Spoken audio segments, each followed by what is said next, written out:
أورد رحمه الله تعالى حديث عبد الله بن مسعود رضي الله عنه قال: حدثنا رسول الله صلى الله عليه وسلم وهو الصادق المصدوق: إن أحدكم يجمع خلقه في بطن أمه 40 يوما نطفة، ثم يكون علقة مثل ذلك، ثم يكون مضغة مثل ذلك، ثم يرسل الملك فينفخ فيه الروح، ويؤمر بكتب 4 كلمات: بكتب رزقه وأجله وعمله وشقي أو سعيد. فوالذي لا إله غيره إن أحدكم ليعمل بعمل أهل الجنة حتى ما يكون بينه وبينها إلا ذراع، فيسبق عليه الكتاب فيعمل بعمل أهل النار فيدخلها. وإن أحدكم ليعمل بعمل أهل النار حتى ما يكون بينه وبينها إلا ذراع، فيسبق عليه الكتاب فيعمل بعمل أهل الجنة فيدخلها. متفق عليه. هذا الحديث هو أيضا من جملة الأحاديث التي تتعلق بالخوف من الله والخوف من لقائه سبحانه وتعالى. وقد بدأه ابن مسعود رضي الله عنه بقوله: حدثنا رسول الله صلى الله عليه وسلم وهو الصادق المصدوق، أي الصادق في قوله والمصدق فيما جاء به من الوحي. وبدأ ابن مسعود بهذا لأن الحديث الذي ذكر من الغيب الذي لا يعرف إلا عن طريق الوحي، هو حديث ذكر فيه النبي عليه الصلاة والسلام أطوار خلق الإنسان، أنه يخلق أولا نطفة، يجمع خلقه في بطن أمه نطفة وهي الماء القليل، وهذا الماء هو مجموع ما يكون من ماء الرجل وماء المرأة، ما يجتمع من ماء الرجل وماء المرأة فيخلق منها الإنسان، كما قال الله تعالى: خلق من ماء دافق. ثم بعد ذلك يكون علقة، والعلقة هي دم غليظ متجمد متماسك. ثم المرحلة الثالثة والطور الثالث يكون مضغة، وهي القطعة الصغيرة من اللحم بقدر ما يمضغه الآكل. وأفاد هذا الحديث أن نفخ الروح في الإنسان بحيث يكون حيا يكون بعد إتمام الطور الثالث الذي هو المضغة. فالأطوار 3: نطفة ثم علقة ثم مضغة، وكل طور يكون 40 يوما. فمعنى ذلك أنه إذا أتم 120 يوما نفخ فيه الروح. إذن قبل نفخ الروح فيه ماذا كان؟ قبل نفخ الروح فيه ماذا كان؟ كان ميتا فأحياه الله سبحانه وتعالى بنفخ الروح فيه.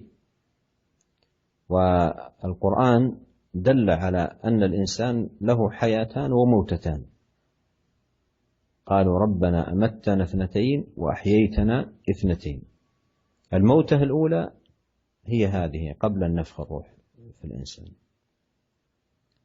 والحياة الأولى ما بعد هذه النفخة إلى بلوغ الأجل. والموتة الثانية الموتة التي تكون للإنسان بعد هذه الحياة. ثم من بعد تلك الموتة الحياة الثانية. فهذه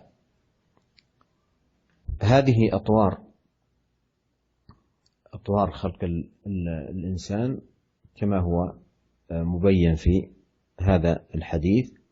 قال: ثم يرسل إليه الملك فينفخ فيه الروح، ويؤمر ب4 كلمات أن يكتبها الملك: بكتب رزقه وأجله وعمله وشقي أو سعيد. ثم بين عليه الصلاة والسلام في خاتمة الحديث أن الأمور كلها بقدر الله سبحانه وتعالى، وأن الواجب على العبد أن يكون على صلة بالله يسأله الهداية والتوفيق والثبات.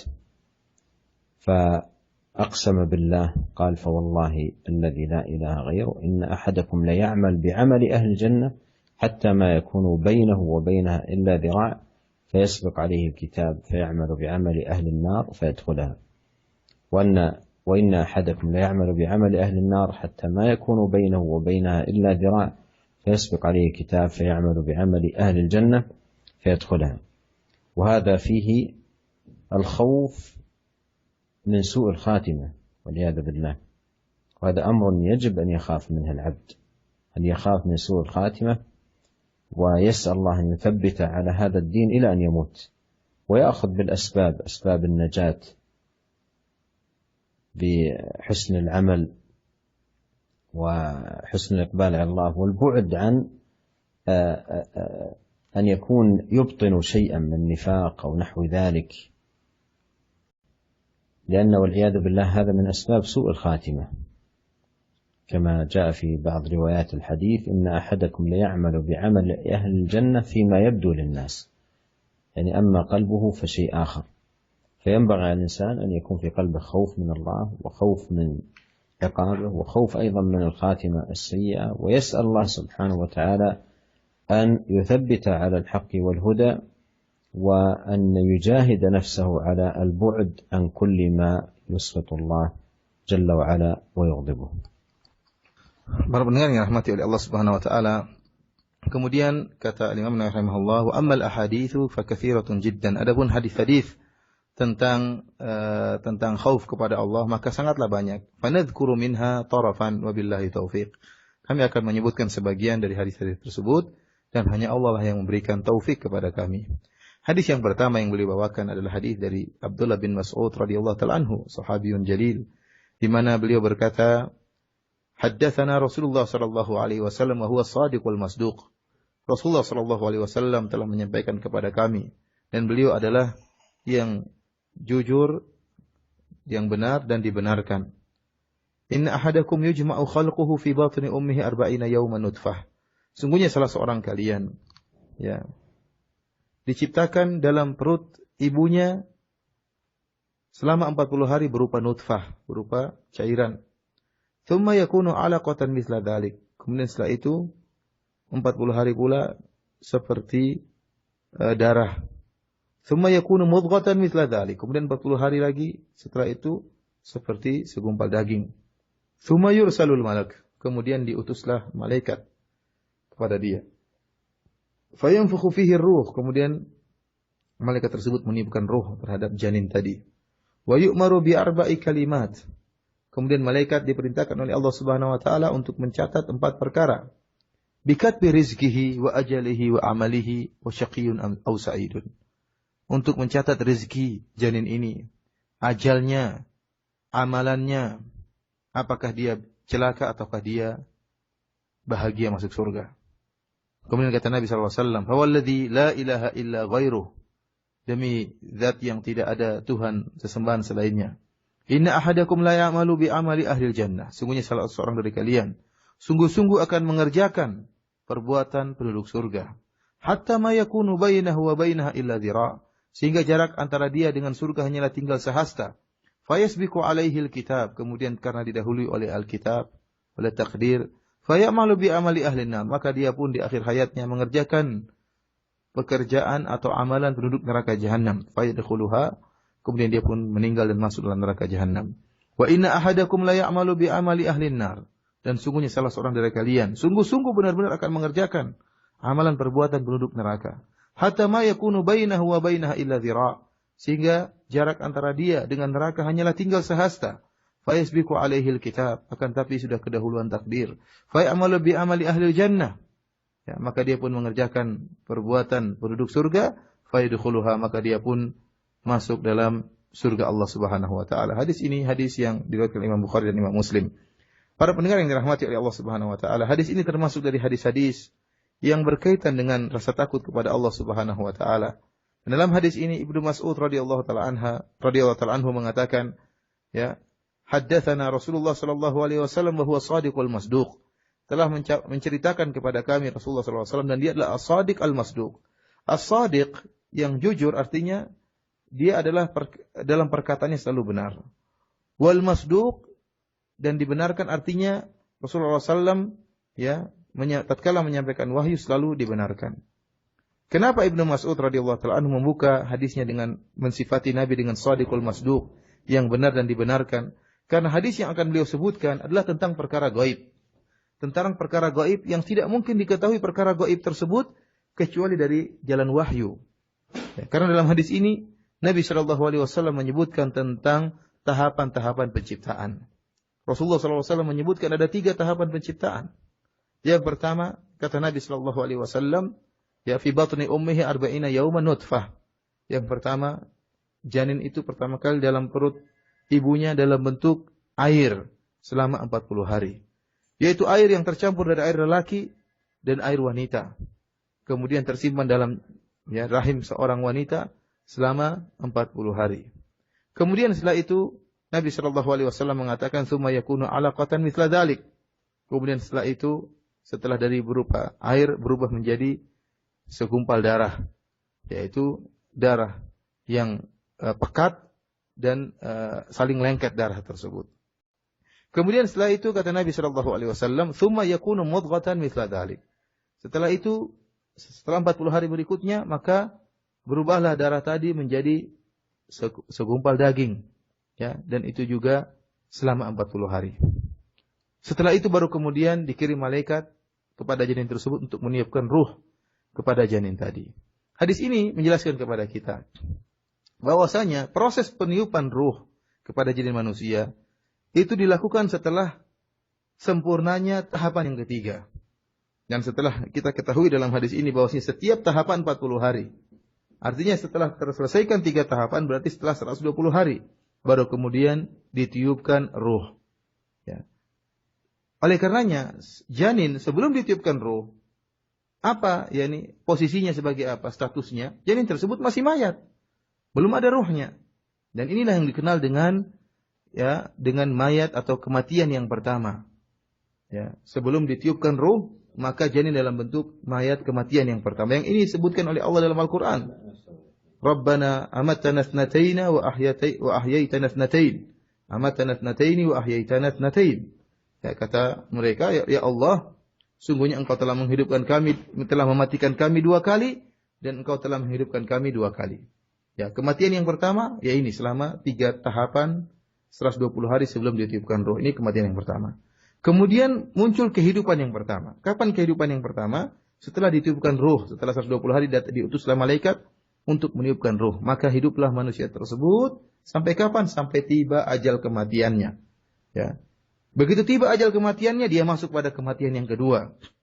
Kematian kedua, kemudian dikubur. Sampai kapan kematian kedua ini? Sampai tiba hari kiamat jika dia dibangkitkan.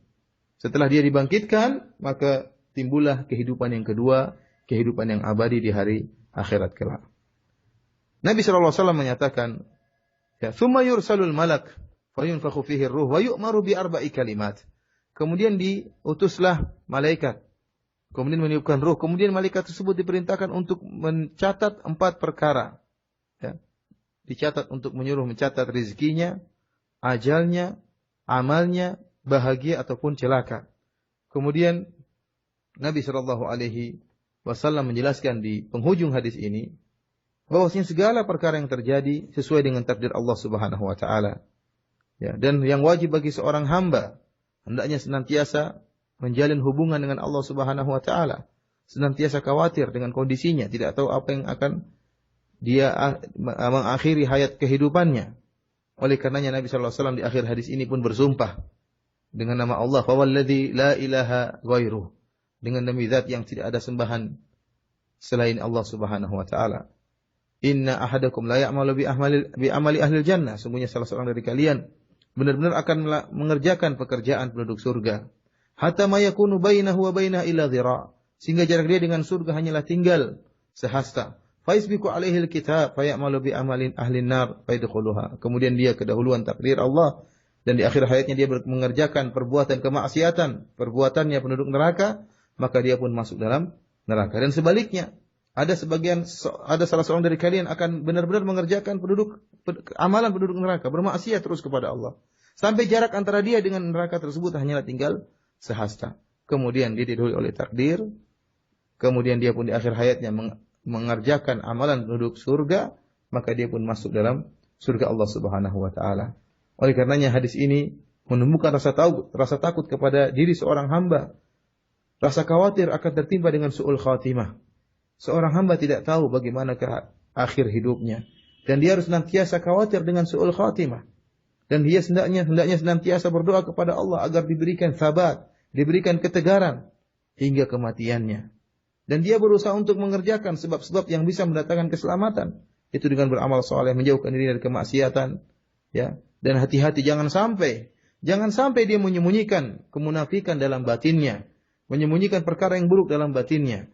Karena dalam riwayat yang lain, ya, Rasulullah SAW menjelaskan bahwasanya sungguhnya salah seorang dari kalian, ya, benar-benar mengerjakan amalan penduduk ahli surga, kata Nabi SAW, fima yabdulin nas, yaitu penduduk surga, amalan kebaikan, akan tapi yang nampak pada masyarakat melihatnya itu amalan kebaikan, akan tapi dalam hatinya menyembunyikan keburukan, menyembunyikan kemunafikan dan lain sebagainya.